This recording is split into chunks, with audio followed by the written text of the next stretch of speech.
اکثر مزارات پر یہ دیکھا جاتا ہے کہ وہاں جا کر لوگ سجدہ کرتے ہیں، اور جب ان سے کچھ لوگ کہتے ہیں کہ یہ سجدہ کیوں کر رہے ہو، تو کہتے ہیں یہ سجدہ تعظیمی ہے۔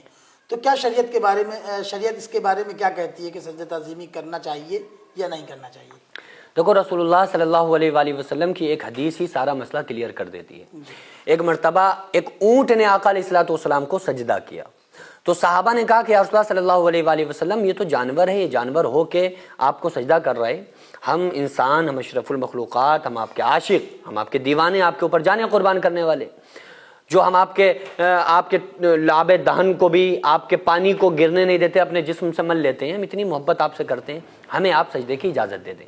تو آقا علیہ السلام نے ارشاد فرمایا کہ نہیں، غیر اللہ کو سجدہ حرام ہے، اللہ کے علاوہ کسی کے لیے سجدہ جائز نہیں ہے کہ کسی کو سجدہ کیا جائے۔ آقا علیہ السلام نے اس کے بعد ایک بات اور فرمائی، اگر غیر اللہ کو سجدہ جائز ہوتا تو وہ سجدہ اللہ تبارک و تعالیٰ عورتوں کو حکم دیتا کہ عورتیں اپنے مرد کو، اپنے خاوند کو سجدہ کریں، اپنے شوہر کو سجدہ کریں۔ البتہ اس کی اطاعت اس پر واجب ہے کہ بیوی کے اوپر یہ واجب ہے کہ اپنے شوہر کی اتباع اور فرما برداری کرے۔ تو یہاں پر رسول اللہ صلی اللہ علیہ وآلہ وسلم نے خاص طور پر کلیئر کر دیا، اور یہاں پر وہ سجدہ تعظیمی ہی کی بات ہو رہی تھی۔ عبادت کی غرض سے اگر سجدہ کیا جائے تو شرک ہے۔ عبادت کی غرض سے سجدہ تعبدی اگر کوئی بندہ کرے کسی کو بھی، چاہے وہ مزارات اولیاء پر کرے، یا وہ نبی کو کرے، یا وہ کسی رسول کو کرے، یا اللہ کے علاوہ کسی کو بھی کرے، تو وہ حرام ہے، تو وہ شرک ہوگا۔ اگر عبادت کی نگاہ سے اگر کیا، عبادت کی نظر سے، عبادت کی وجہ سے اگر کیا جائے تو سجدہ تعبدی شرک ہوگا، اور اگر سجدہ تعظیمی تعظیماً کسی کے آگے سجدہ کیا جائے تو یہ حرام ہے، اس کا بھی کرنا جائز نہیں ہے۔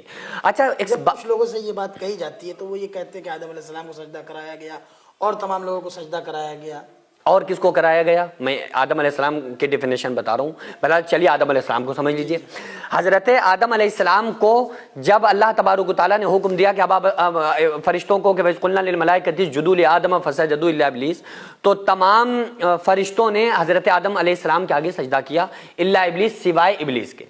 تو یہاں پر اس کی وجہ بھی بیان ہو گئی کہ ابا واستکبر وکان من الکافرین، اس نے تکبر کیا، یعنی کہ اور فرشتوں نے جنہوں نے سجدہ کیا ان کا دل تکبر سے پاک تھا، تو اللہ تبارک و تعالیٰ نے ایک دونوں میں تفریق کر دی، اور اس نے کفر کیا، ابا واستکبر، جب اس نے استکبار کیا، جب اس نے اپنے اوپر تکبر کیا اور کہا کہ میں آگ سے پیدا ہوں یا خاک سے پیدا، ہم ان کے آگے سجدہ کیسے کریں، تو آگے کیا ہوا؟ وَكَانَ مِنَ الْكَافِرِينَ، وہ کافر ہو گیا۔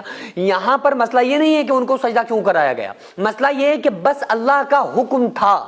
اگر کوئی انسان آگ میں کود جائے جائز ہے کہ ناجائز ہے؟ اور اگر رسول اللہ حکم دے دیں اس آگ میں کود جاؤ تو فرض ہے۔ رسول اللہ اگر کہہ دیں کہ جاؤ، اور رسول اللہ صلی اللہ علیہ وآلہ وسلم نے فرمایا کہ جو یہاں حاضرین غائبین تک دین پہنچائیں، تو کیا ہوا؟ صحابہ کرام نے گھوڑوں کو پانیوں میں ڈال دیا، سمندروں میں ڈال دیا۔ رسول اللہ صلی اللہ علیہ وآلہ وسلم نے جب ان لوگوں سے، جو لوگ دشمن تھے، ان سے جب اعلان جنگ ہوا ہے، جب ان سے اعلان جنگ کیا اور ان سے جب جہاد کیا ہے، تو کیا ہوا؟ کیا صحابہ نے اپنی گردنوں کو نہیں کٹایا؟ ویسے اپنی جان کو جوخم میں ڈالے تو حرام، اور رسول اللہ کہہ دیں تو فرض۔ تو جب اللہ تعالیٰ سجدے کو کر دے حرام تو وہ ہوتا ہے حرام۔ اچھا، یہ حرام کیوں ہے؟ اگر آج ہمارے اوپر اس سجدہ چاہے وہ تعظیمی ہو یا وہ تعبدی ہو، یہ منع کیوں ہے، حرام کیوں ہے؟ کیونکہ اللہ نے منع کیا۔ تو وہیں جس اللہ نے ہمیں یہاں منع کیا وہ حرام ہو گیا، اسی طرح سے اس اللہ نے وہاں اجازت دی تھی تو وہاں جائز تھا۔ اگر اللہ آج اجازت دے تو آج جائز ہے۔ تو مطلب تو یہی ہے کہ جب اللہ نے کہا کرو تو جس نے نہ کیا وہ اللہ کے خلاف گیا، تو ابا واستکبر وکان من الکافرین، تکبر اس نے کیا اللہ کے حکم کے آگے اور کافر ہو گیا۔ آج اللہ نے منع کیا ہے، اب اگر کوئی کرتا ہے تو گویا کہ اس نے اب اللہ کی مخالفت کی، اللہ کے دین کی مخالفت کی، رسول اللہ صلی اللہ علیہ وآلہ وسلم کے احکام کی مخالفت کی، تو اس کا کیا ہوگا؟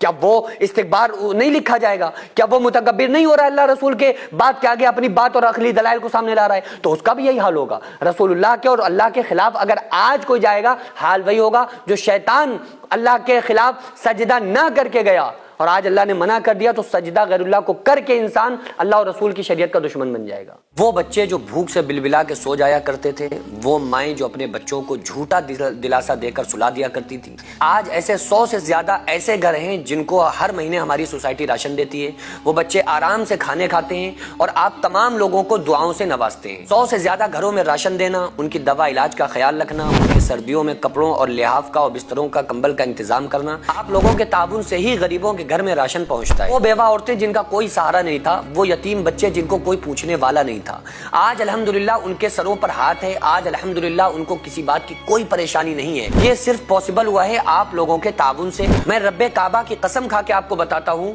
کہ میں تقریباً اپنی پرسنل اور ذاتی کمائی کا 90% حصہ میں خود اپنی سوسائٹی میں دے دیتا ہوں۔ یہ ہمارا آپ کو بتانا یہ کوئی بڑائی مارنا نہیں ہے، بلکہ آپ لوگوں کو اپنے ساتھ جوڑ کر کام کرنا ہے۔ آپ لوگوں سے بڑی عاجزانہ درخواست ہے، اپیل ہے کہ آپ لوگ ہمارے ساتھ مل کر زیادہ سے زیادہ تعاون کریں اور ہم یہ ارادہ کریں، ہم یہ عہد کریں کہ غریب کے بچوں کو انشاءاللہ بھوکا نہیں سونے دیں گے، اور اس کا اجر اللہ تعالیٰ ہمیں دنیا میں، ہمارے مرنے کے بعد قبر میں اور ہمیں آخرت میں ضرور عطا فرمائے گا۔ اگر آپ چاہیں تو اپنے مرحومین کے نام سے بھی ایصال ثواب کے طور پہ دے سکتے ہیں، اور آپ کا دیا ہوا ایک ایک روپیہ صحیح جگہ پر پہنچتا ہے، مستحقین تک پہنچتا ہے، اور انشاءاللہ ان تمام مستحقین کی دعائیں آپ تمام لوگوں کو کامیاب کر دیں گے۔ تو کیوں نہ ہماری کمائیوں کا کچھ حصہ جو اللہ کے لیے خرچ ہو جائے، تاکہ یہ دنیا اور آخرت میں ہمیں کامیاب بنا دے۔ تو اسکرین پر جو آغازیہ ویلفیئر سوسائٹی کا اسکینر اور اکاؤنٹ نمبر نظر آ رہا ہے، اس کے ذریعے سے آپ لوگ زیادہ سے زیادہ تعاون ضرور کریں۔